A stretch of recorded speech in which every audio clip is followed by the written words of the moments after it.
구조독해 6강의 4번입니다. 과학자들은 알고 있다. have pp가 와서 have pp는 현재 완료 시제이죠. 그래서 과거부터 현재까지 라는 뜻이라서 과학자들은 과거부터 현재까지 알고 있다 라는 뜻이 됩니다. 그리고 이 괄호 안에 것을 알고 있는데 중간에 and로 묶여 있으니까 이 두 가지 사실을 알고 있다가 되겠죠.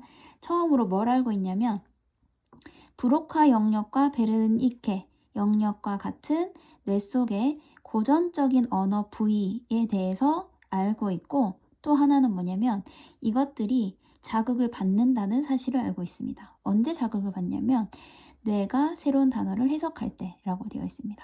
그래서 다시 한번 정리를 해보면 과학자들이 알고 있는데 브로카 영역 그리고 베르니케 영역과 같은 뇌 속의 고전적인 언어 부위 하나랑, 그리고 이것에 대해서 알고 있고, 그리고 이 부위들이 뇌가 새로운 단어를 해석할 때 자극받는다는 사실, 그쵸? 이 부위에 대해서 알고 있고, 그리고 이 부위들이 자극을 받는다는 사실, 이것을 알고 있다라고 시작을 하고 있습니다. 그래서 지금 어떤 것을 말하고 싶은가를 보니까 뭔가 언어와 관련된 말인 것 같습니다. 하지만, 그리고 이때 가주어 진주어죠? 하지만 그것은 현재 분명하다. 뭐가 분명한지 대수로 나와 있겠죠? 뭐가 분명하냐면 이야기가 활성화시킨다는 것. 뇌의 다른 부분 또한 이렇게 되어 있죠. 그러니까 이야기가 뇌의 다른 영역 또한 활성화시킨다는 것은 이제 분명하다라고 되어 있습니다.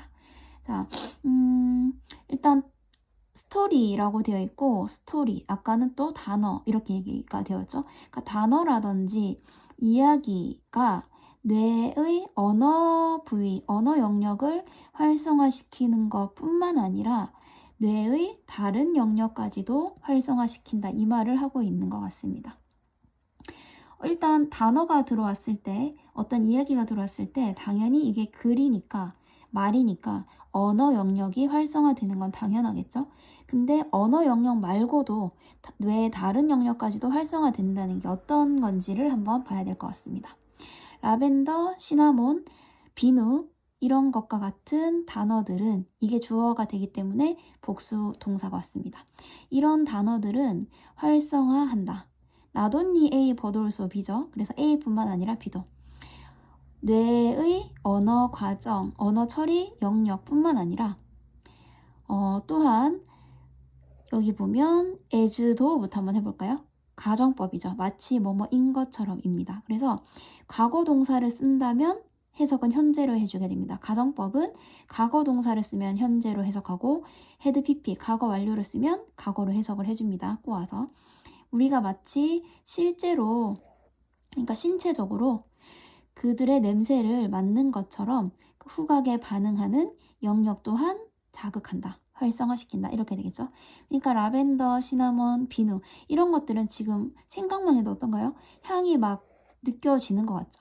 향에 대해서 우리가 알고 있기 때문에 이런 단어를 듣게 되면 어떻게 된다? 언어 영역뿐만이 아니라 정말 우리가 실제로 그 냄새를 맡는 것처럼 후각에 반응하는 그런 영역까지도 활성화한다, 이런 뜻이 됩니다. 그래서 뭐 그런 지금 상상을 한번 해보세요. 라벤더를 머릿속으로 상상을 하면 약간 라벤더 향이 나는 것 같은, 비누라고 들으면 비누라는 단어만 생각나는 게 아니라 그 향도 같이 떠오르는 그런 걸 말을 하는 거겠죠. 중요한 연구가 has been done, 행해져 왔다가 되는 거죠. 역시나 현재 완료 시제에다가 BPP, 수동까지 합쳐져 있습니다. 그래서 has been done 하면은 행해져 왔다, 수동 완료가 되겠죠. 뭐에 대해서 행해져 왔냐면 어떻게 뇌가 그 은유에 반응하는지에 대해서 연구가 행해져 왔다라고 되어 있습니다. 은유라는 것은 방금 말했던 그런 어떤 향이 나는 거라든지 그런 거가 포함된 그런 걸 얘기하는 것 같아요. 그렇죠? 예를 들면 이 연구에서 참가자들이 잃는다. 뭘 잃냐면 익숙하거나 상투적인 어떤 은유들을 잃는다. like 뭐뭐와 같은, 힘든 하루와 같은 이런 상투적이면서 그냥 익숙한 그런 은유를 잃는다. 그리고 이것은 자극시킨다. 오직 언어 감지 영역만, 파트만, 뇌의. 그러면 지금 자 예시가 나왔는데 그냥 힘든 날 이런 걸 들었을 때는 어떻게 한다고요?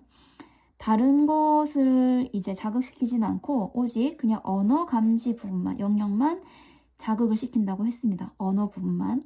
그리고 그 은유 어떤 거냐면 흐르는 초콜릿 목소리 같은, 자, 반면이 나와야 되죠.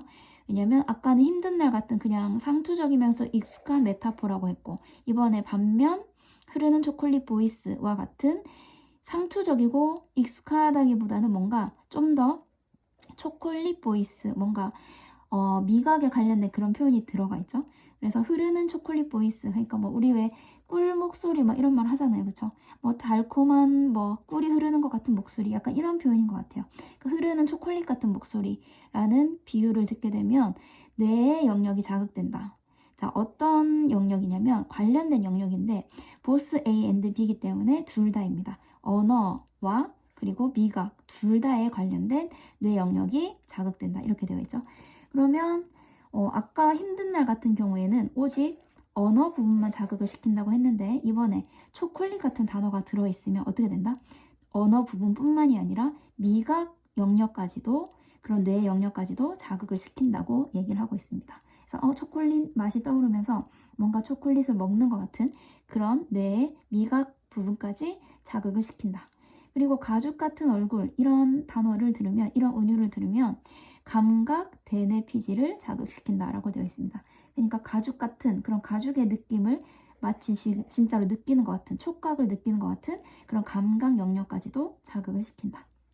그리고 뭔가 흥미롭고 생생한 그런 소설에서의 액션 플롯을 읽는 것은 이 부분이 지금 주어고 이 부분이 동사가 되겠죠. 그래서 동명사 주어기 때문에 단수 취급에서 s가 붙었습니다. 그럼 이런 것들을 읽는 것은 뇌 부분을 자극시킨다. 어떤 부분이냐면 동작을 조정하는. 그러니까 뭔가 액션 이야기 같은 거, 액션 소설 같은 거를 보게 되면 마치 내가 막 그 액션을 하는 것처럼, 동작을 하는 것처럼 그런 부분도 활성화된다는 거죠. 그래서 강한 언어를 읽는 것은 동명사 주어, 그래서 단수 취급, 동사가 단수 취급되었습니다. 강한 언어를 읽는 것은 자극시킨다. 우리를 뭐뭐한 방식으로 라고 되어 있고 중간에 it, 심지가 있으니까 그것은 뭐뭐처럼 보이다가 되겠죠. 그러면 강렬한 언어를 읽는 것은 자극시키는 것처럼 보인다 정도로 해석을 해주면 되겠죠. 우리를 어떻게 자극시키는 걸로 보이냐면 현실과 비슷한 방식으로, 그러니까 초콜릿이란 단어를 들으면 뭔가 맛을 보는 것처럼, 그리고 또 뭐 액션 글을 읽으면 동작을 내가 마치 하는 것처럼, 그리고 뭐 또 뭐가 있을까요? 막 레몬 이런 단어를 들으면 막 입에 막 침이 막 솟는 것처럼, 시큼한 그 느낌 때문에 침이 막 나오는 것 같은 그런 느낌처럼 어떤 강렬한 단어를 듣게 되면 현실과 비슷한, 현실에서 마치 실제로 그거를 맛보거나 냄새를 맡는 것처럼 현실과 비슷한 그런 방식으로 자극을 준다라는 글이 됩니다. 그래서 이 글의 주제는 뭘까요? 언어 부위만 활성화되는 게 아니라 어떤 단어는 미각이나 촉각이나, 그쵸? 이런 부분까지도 같이 자극이 된다, 단어에 따라서. 그런 내용이 됩니다.